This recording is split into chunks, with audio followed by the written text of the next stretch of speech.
If you're not capturing leads, then it's a waste of money of being at that show.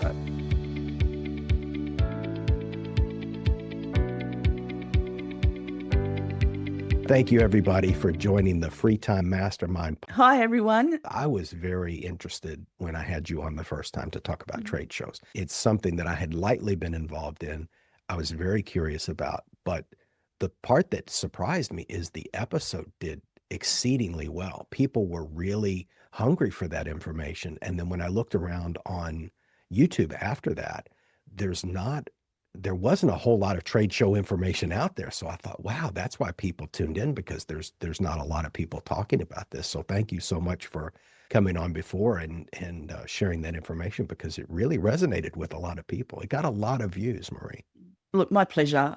I've been doing it for a long time, well, over 20 years now. And a lot of people don't know about trade shows unless you've either exhibited or you're in a business that has to go to a trade show. And when I talk to my friends and family about trade shows, they're like, "Oh, I didn't know that existed." So it is an industry, and once people they get very interested in very quickly because, you know, some small businesses, you've got what I call a B2B show. I specialize in B2B more so than B2C, which is business to consumer. And there's a lot of small businesses out there that go to those B2C consumer shows, so they get interested in what they can do at a show. Plus, it's very easy to spend a lot of money on those. So for a small to medium-sized business, the stakes are very high. And a lot of people go into that and get a booth and get involved, and they have no idea what they're doing. Not zero. And even if the booth is true, even for if the booths are aesthetically pleasing, there's still, what I found out from you, there's still a dozen other things they can get wrong, and they could spend a fortune and not move the needle at all. And the thing that really opened my eyes that we talked about last time was placement. Now, obviously, that's true, location, but I don't think people realize it's equally as important in a trade show. Now, obviously, somebody with a more modest budget, Marie, is not going to be able to get the prime spot. But one question I had for you is, where do they definitely don't want to be? So if you have a layout of a conference, where do you definitely don't want to be, where you won't get any people coming by at all? Okay, a system to choosing a booth. And humans like to congregate with other humans, and they tend to move into the center of a building of a trade show.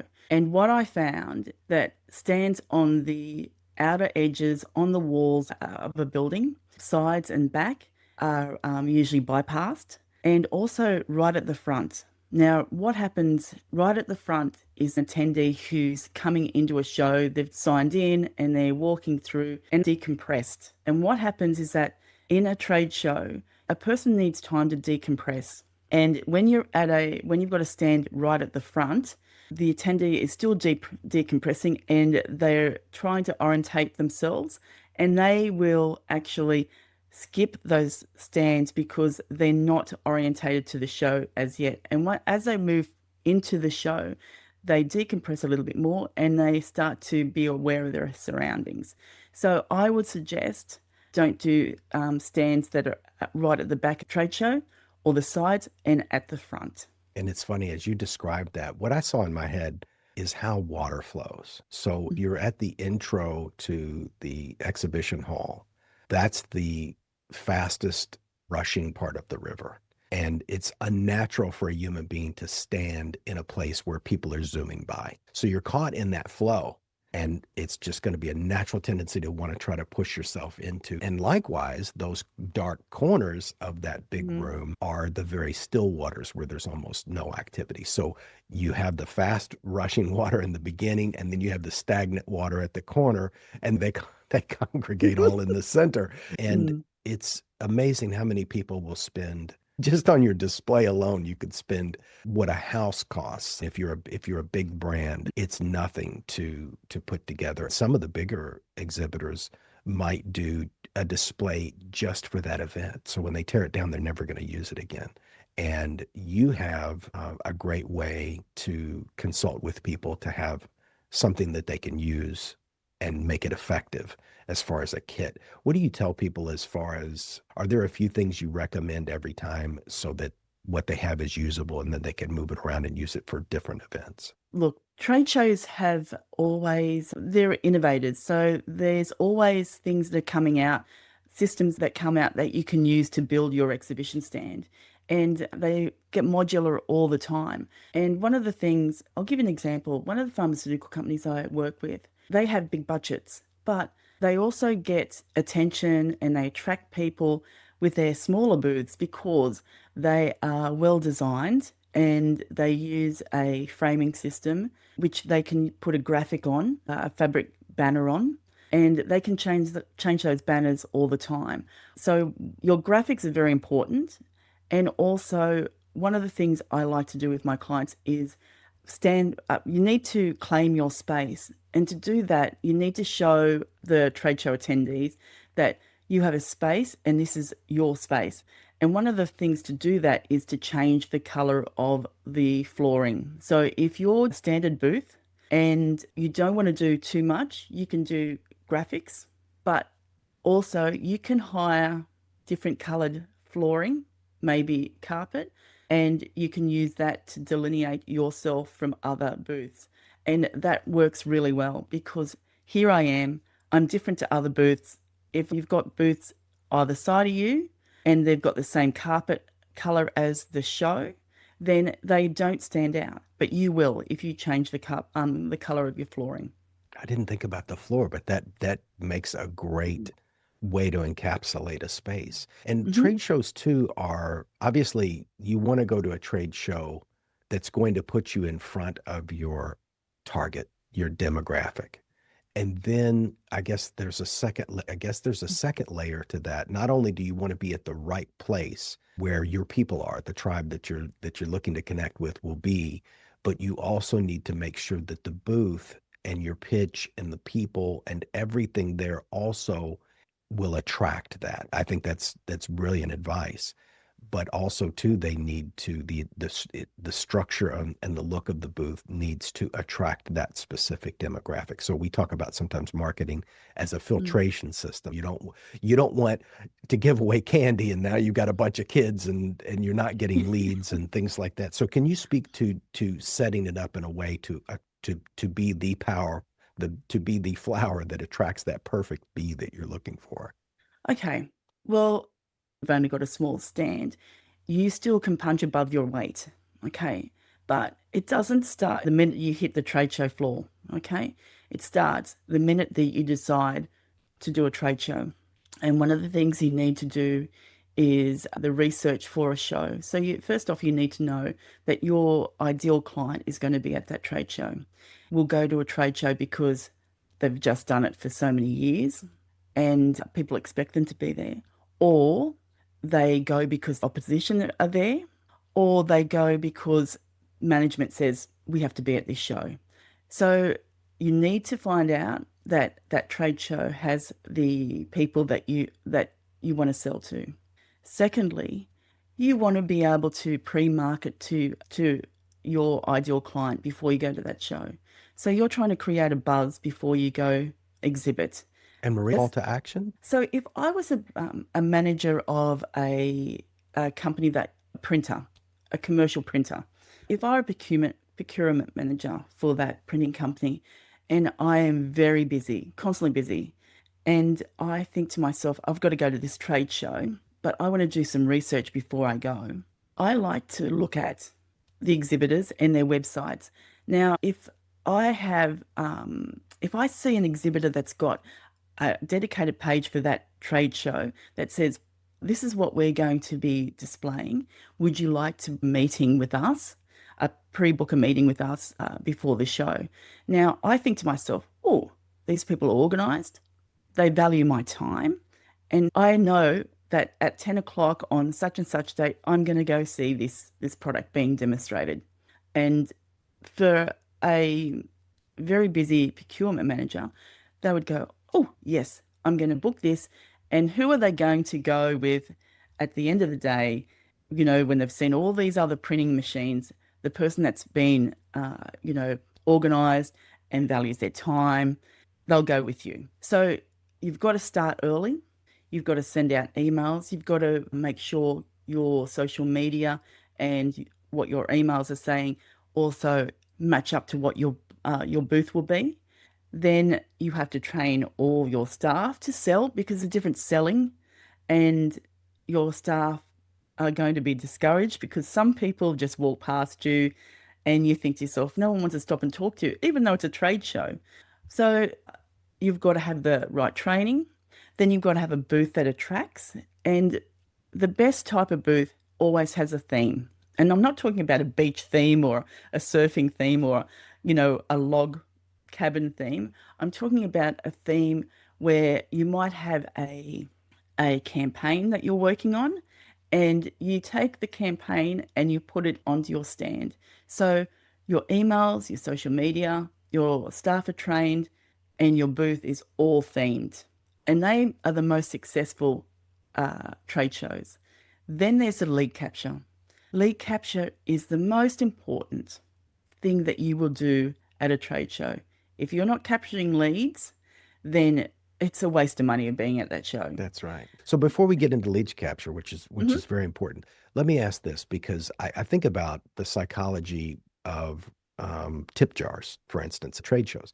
So when you're in a place and the tip jar is empty, it's natural for people to tip less. Let's say a Mm. musician is playing, they've got their little pickle jar out there. And if there's no money in there, there's probably not going to be money in there. Need to see that. So obviously, people that are a little sharper, they understand the psychology, they put a few dollars in there, and that's going to attract more dollars. Same thing with a trade show booth. If nobody's there, people are going to have less tendency to congregate. But if there's people there, people are Mhm. going to say, "Oh, what's going on over there?" And there's a song from many years ago by Bob Seger. He says, "Everybody wants into the crowded line." So, and people want to be where people are.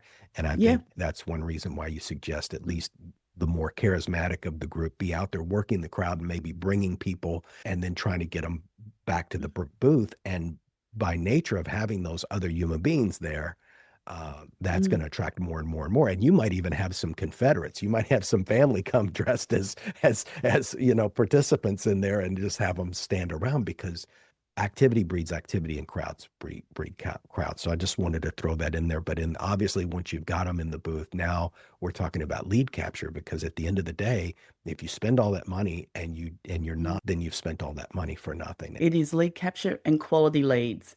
You educate them and then you sell to them, and that's what you want. Okay, a trade show now is okay, but it's time to automate that system. And if you want to punch above your weight and you want to play with the big players, what you need to do is automate your system. So you should look at a system where you can qualify them quickly and also send out information while they're still at the booth so they can see that you're proactive, understand that you're efficient and that you respect their time. Okay? So a lot of people they don't send out emails, but the key to this now is to basically engage them. The minute they get to the stand, you qualify them, you send them information that's relevant to them, and you follow up with another email within the time of the trade show saying, let's book a time to discuss this further. So it's that process at the show. And then you've got time after the show to follow up. And Okay. Marie, are we So, talking about iPads or laptops or what yep, technologically, what's the best lead capture mechanism? there's so many out there now. You can do this with your phone now. Is capture leads. You can, but I would dedicate. I do an iPad. I do a tablet, uh, and if you're a bigger stand, look, I'll give you an example. Every year I go to this show, and God bless them, they do a roaring trade. Now this is not one of my clients, but it's a stand that's next to my clients, and I see them all the time, and I always go and speak to them after the show. And this last year, I should say, last year, I said to them, "How'd you go with all your leads?" And they said, "Oh, we've got about 30 leads." And I thought, "Well, that's not a lot." And he said, "But they're quality leads. We know these guys are going to buy."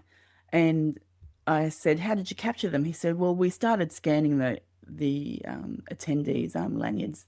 But we got so busy, we're just taking photos, and I'm thinking, oh, well, first off, taking photos of the lanyards are you know, somebody's going to have to go and find their details and research them. And I thought to myself, it's just crazy because this booth is so busy all the time, and they should have a dedicated person they can hand off to that can take details. So if you're a bigger stand and you don't have a dedicated person doing the lead capturing, so you've got a salesperson, you're going through the motion, you've engaged them, you've qualified them, right? Then you hand it over to somebody who can take more details and send those details and send um, uh, information of your products. So if you're large and you don't have a dedicated lead capture person, then you're missing out. You're just wasting time. Absolutely. But like, what are we here for if we're not here to, it's all about, at the end of the day, it's about Mm, conversion. Even I started reading a lot more about Dan Kennedy, lately, and and mm, he doesn't care about likes and followers and subscribers. And, mm, sometimes that's painful to hear, but, his focus is right. If you don't have conversions, mm, you don't have a company. Now, I realize this is not your specialty, Marie, but for the people out there that want to exhibit, and let's say they have an organic honey farm and they're going to mm, come in, and it's not like a flea market. I've seen these people at trade shows, and they're mm, actually going to bring product to sell, which is not normally usually mhm. what we talk about when it comes to trade shows. But there are some times where they make sales on site. Do you have any tips or advice for people that are going to bring their inventory with them? Any tricks about how they should handle that differently? Yeah, you should actually. You still have to capture leads. Okay, people mightn't buy. They might try your product, and this is the thing. There's a lot of tire kickers out there. You have the same expression, right? Tire That's kickers. right. That's right. We Yeah. say the same thing. I said that I'm trying to sell my house. I've had a lot of tire kickers. Yeah. Yeah, as you well know, selling a house. Uh, you've got a lot of tire kickers out there and a lot of people who want things for free. Okay. You have to be discerning now. It's like having merchandise, it's like having swag on your stand. And you don't want to give your swag out. You don't want to give your swag out to every Tom, Dick, and Harry, right? Because they're not, or, most of them are not your target audience. Okay. You haven't qualified them. So when you're doing a B2C show, you don't want to give away all your product. You want to make it a little bit harder to get. Hey, and you want to qualify these people before you give something out for free. So I'd try and qualify somebody who comes up to your stand to buy your product. Oh, here's a little bit of a taste. What do you think? And try not to give away anything free unless they buy something. Okay. But you still want to get those email addresses. So if you don't have a payment system that's taking an email address, then you are wasting your time. That makes a lot of sense. I was thinking about some of the shows that we have here. We have trade shows, and some are around selling products. Mm, And the joke always was, if you want to, they run them on the weekend, Saturday and Sunday, and they're like, if you want a good deal, go an hour or two. Well, you have to really go 2 hours before the close of the last day, because these vendors don't want to take all that inventory back home. So we'll hit them about two. Because if you go an hour mm, before they close, a lot of them are already so exasperated they've already packed up and left. But if you go 2 or 3 hours before close, you can make a bunch of deals, because they got to put all that inventory back on the truck, carry it all the Yep. way back to some Yeah. far-flung state that they drove in from. So yeah, sometimes we do that on purpose to get a good Yeah. deal, go late. And for some of these people, it was a stretch to even pay for the booth. It was a risk. Mm, I know somebody, a friend of a friend in New York, they spent 30,000, considering the size of their business, that was a lot of money for them. I think mm. they did very well. They've done trade shows a lot over the years, but 30 grand was that's quite a lot. If That is a you lot. went and didn't get a lead, I mean, here that could potentially be somebody's salary for the year.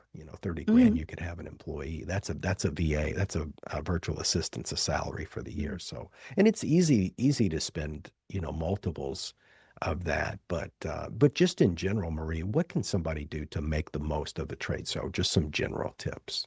Uh, first off, you need to you need to have a budget. So you can't just go, oh, and but your exhibition stand should be part of your marketing budget because it's part of the promotional uh, pack. Okay, so you're promoting your business, so you should already have set aside in your marketing budget something for trade shows. Okay, so if you're a business, if you're only starting out, you need to start building up to going to trade shows. You can't just go, oh, I'm just going to chuck money at a trade show. You're going to have to define it within your marketing budget already. Okay. So that's the first thing. The second thing is you need to plan. If you're not planning your trade show, if you're just going, oh, okay, I'm going to turn up and I'll just, you know, pull up a couple of banners and I'll sit there and I'll take business cards and I'll scan some attendee lanyards and um, and hope for the best. That's not going to work either. Okay, so planning and knowing what you want to get out of the show. So you need to have a clear goal of what you want to do, whether it be I want to get 100 quality leads, or I want to sell, $1 million, or I want to launch a product and get it out on social media and get more followers. You have to have a goal because if you don't have a goal, you won't know how to measure yourself if you're successful. And a lot of trade shows, a lot of exhibitors don't measure themselves and they keep doing the same thing over and over again and they get the same result. It might be a good result, but you know what? Wouldn't you want a better result every time you do something? And And that's what you need to do.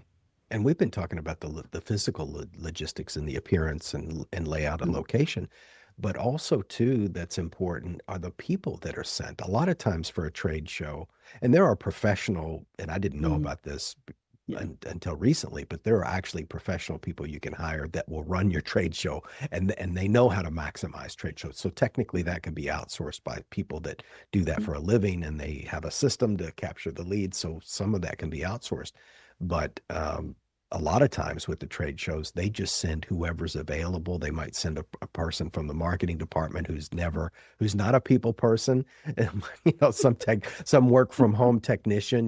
They're pale as a sheet of mm. paper, and they go in there and I've seen them at the trade shows. They're in the corner hiding, hoping nobody asks them a question. So who you send is as important as anything else. And I really like what you said before about getting that charismatic person to work the room and grab people and get them over and get them interested. Because if you think of a lot of great physical businesses out there that are in high traffic areas, that's what the good businesses do. Even malls sometimes will have Mm, stalkers come out and try to pull you in and get you to buy yeah. a $100,000 watch or something.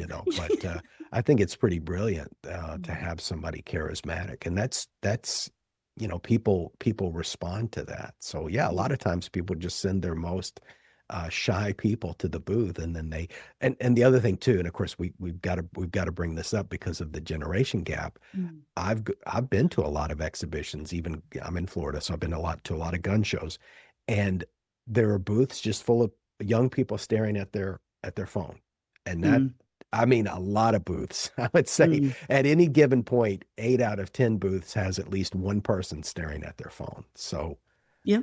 good management of that, and maybe put their devices in a lockbox or something. I don't know. What do you suggest about that? What can a company do to make sure they're sending their best and brightest to represent themselves? Training. Training is the key. Training and also scheduling. So you need to train your staff to actually sell from a trade show, from an exhibition stand, and uh, and it could be a couple of every week or so leading up to the show. We're going to practice engagement techniques. We're going to talk about your elevator pitch, uh, and because you want to be able to pull people in and then keep them in for a little while. And as I said to you, attract, engage, educate, and you want to be able to educate those people so they've had a quality time with you. So training your staff is really important, and also scheduling on a stand. So if you've got a massive stand, there should always be a stand manager. And if you've got a lot of staff, and you've got one person that's a real is really good at managing people and scheduling and keeping people on track, use that person to schedule breaks, schedule lead capture, schedule when they go out into the crowd and what we call go fishing for to bring people back in. And that's what you want to do. You want to do training and you want to do scheduling. And uh, what you want to do is make sure that you are supporting your staff at the trade show, because if you're inundated and your staff are frazzled and they don't feel supported, then you're not going to get any you're not going to get a quality engagement, because they're going to be sitting on their phones, they're going to be exhausted, they're going to look exhausted. So you actually need to support your staff. And if you're only one person, then you need to also support yourself and have breaks and make sure that you're getting your pitch right and you're training yourself to engage attendees as they walk past. And if it's a 2 day event, Marie, we're talking about potentially two 12-hour days back to back because you've got setup, Yep. exhibition, and then day two is exhibition and teardown. Hmm. And I've seen people frazzled, and it was the one person worked the booth the whole weekend, and it's Sunday, and they look like they need to be hospitalized. So Yep. they definitely need some type of rotating schedule so that they can get a nap, so they can get a break, so they can go get something to eat. But I wanted to pivot back to 40 Projects, your company, Hmm. and how do you like to work with clients? Do you have a couple of packages? So when somebody calls, like you're having a discovery call with a new client, how do you walk them through it? Is it more done with you, done for you? You have do it yourself packages. So how do you offer your service? I'm a I'm basically a custom stand builder. So if you're looking for something that's more elevated than just a standard booth, uh, that's what I mainly do. But I also support my clients in finding lead capture systems for themselves and training and techniques at selling at trade shows. But what I like to do is, first off, I want to ask them what their goal is for the trade show, because that helps me design something for them that will get them to that goal, whether it be lead capture, whether it be social media followers or sales. And I also like to know their budget. Because how long is a piece of string? I can give you, if you said, oh, I've got a 6 meter by 6 meter stand. I need to have a basketball hoop on there for engagement. I need this and this and this and this and this, and I want to look like, I want to be look like I'm, competing against Apple. Okay. And then I say, what's your budget? Oh, it's only 20,000. I'm like, well, you're not going to get that. So we're going to have to pare this back, and I'm going to have to give you, um, you know, what 20,000 looks like on an exhibition stand. So um, knowing your budget is really handy, because I can stand there and I can do three or four different designs, and then it's not going to meet your budget. And then secondly, I ask them, what do you want to happen on the stand? Walk me through what you feel a person is going to experience on your stand. So I think of it like this: a snakes and ladders board. Okay, you're going on a journey, or uh, a game of life, the board game. I love board games, by the way. So the game of life, right? It's like, okay, I've got, attendee walks past, they stop and they have a look. So that's your starting point, right?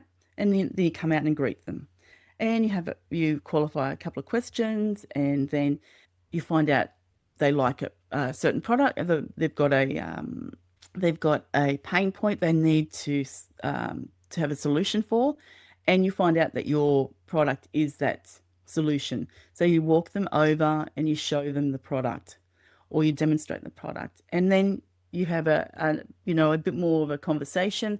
Then you bring them to the reception counter, and you take some more details, and you send some brochures, or you provide a brochure, and then you say thanks very much and send them on their way. It's a journey. So think of game of life. What do you want to happen? And you can do this with your small stands and your big stands, but you need to have a clear path of a journey of what that attendee needs to see and experience on your stand. And they're the things that I talk about when somebody rings me. Budget, what's your goal, and the attendee journey. And next time, Marie, what we'll cover, I'll save a really good question for next time. And I was thinking about the Queen Elizabeth because she would meet a lot of people. And in booths, sometimes it's not just attracting people, it's sometimes getting people to move on so you can get new people in. There's sometimes those tire kickers or hangers on, and I know there's tips and techniques to help them, get on their way so that you can get to that prospect that, the suspect that you ultimately want to turn into a prospect. But even though you're in Australia, you've got a lot of clients in the United States. So I wanted to let our audience know that you do quite a lot of business here, Mhm. and people seek you out for your services because you can do your magic remotely and Mm. get them set up from where you are. So there's no limitations as far as locations. Now you've got some exciting stuff coming on in 2026 now that we're deep into January. Do you want to share that as we do the wrap up?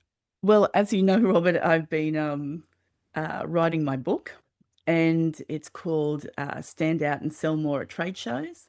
And I'm in the final stages of editing it, and I'm hoping to launch it in March. So it takes you from an exhibitor's journey, and I have tips and tricks in there. I have, checklists and things you can do that help you exhibit a trade show and making sure that you're successful. Because the one thing I want people to be is successful. There's no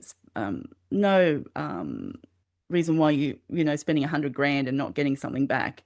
And that's my book. And last year and in this, I love technology. I think technology is fantastic. And in this day and age of AI, I thought, you know what, I need to build a new system for myself to manage custom exhibition stands globally because we work globally.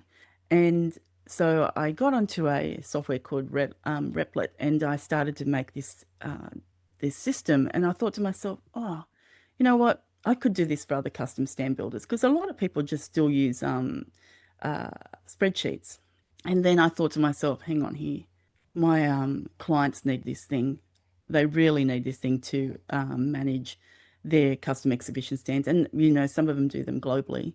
And so I've started a product called Expo Kit AI, and it combines the project management, engagement, lead capture, follow-ups, and the measurement of success for your booth. And so you can run it as a system and not just a one-off exhibition stand every show you do. So that's exciting, and I'm working with a developer at the moment, and so uh, I'm really excited about that because I really believe that once you have a system down for your trade shows, it's so much easier, and you take the stress out of it, and then you go to a trade show and you start selling your product, and that's what you want. Book launch and a software launch all in the same year. That's very ambitious, Marie. That's I fantastic. Well, of course, you've know. got to come back in March so that we can talk about the book. We'll have you read a passage, give us just a Mm. few spoilers, a little bit of taste of what they'll get. And any questions, we can of course continue I'm going to close down the live, but anything you want to say in closing, and then we can continue the conversation on Zoom. Okay, I just want to say one thing that if you go to a trade show, I want you to capture leads, but I also want you to follow up because 80% of people don't follow up on the leads they capture from a trade show. That is a lot of people. 80% don't follow up on the leads they capture at a trade show.